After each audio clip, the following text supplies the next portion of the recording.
was a wise king that we're going to talk about. This wise king's name is Josiah. And I'm one of those weirdos that really likes the Old Testament. There's good stuff in there, you guys. But there's 1st and 2nd Kings and 1st and 2nd Chronicles, and sometimes that can be just a tad bit boring because it's an account of good kings and bad kings and good kings and bad kings. Well, why do we have this account of bad kings and good kings? Well, because in the Old Testament times, people were behaving or they weren't behaving, or they were behaving and they weren't behaving, all based around God's law. If you responded and behaved to God's law, everything was good. And if you didn't, you were in chaos. And God was very clear to his kings about who you should worship. You remember the 10 Commandments? Let's look at those. What are the 1st and 2nd commandments? The first one is, thou shalt have no other gods before me. That's quite clear.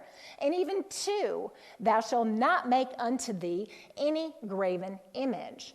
And the trouble in Israel is that the people kept worshiping idols.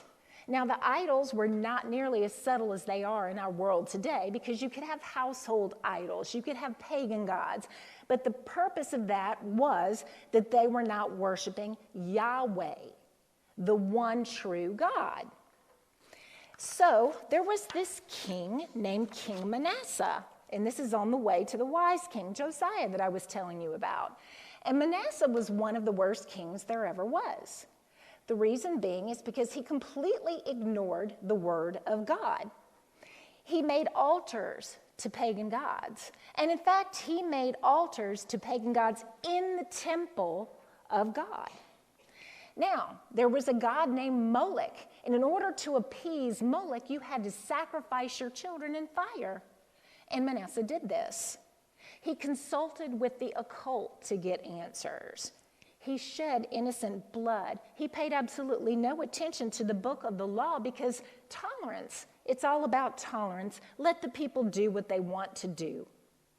And everybody did what they thought was right in their own eyes. This king caused people to sin. Now, he had no excuse because Deuteronomy 17:19 tells us that the kings were supposed to have a copy of the book of the law, and they were to meditate on it day and night so that their people would not stray. The king was responsible for making sure that the people knew the law. He was helped by the priests, of course, who did the actual ceremonial aspect of it, but the king was to make sure that the people knew the law.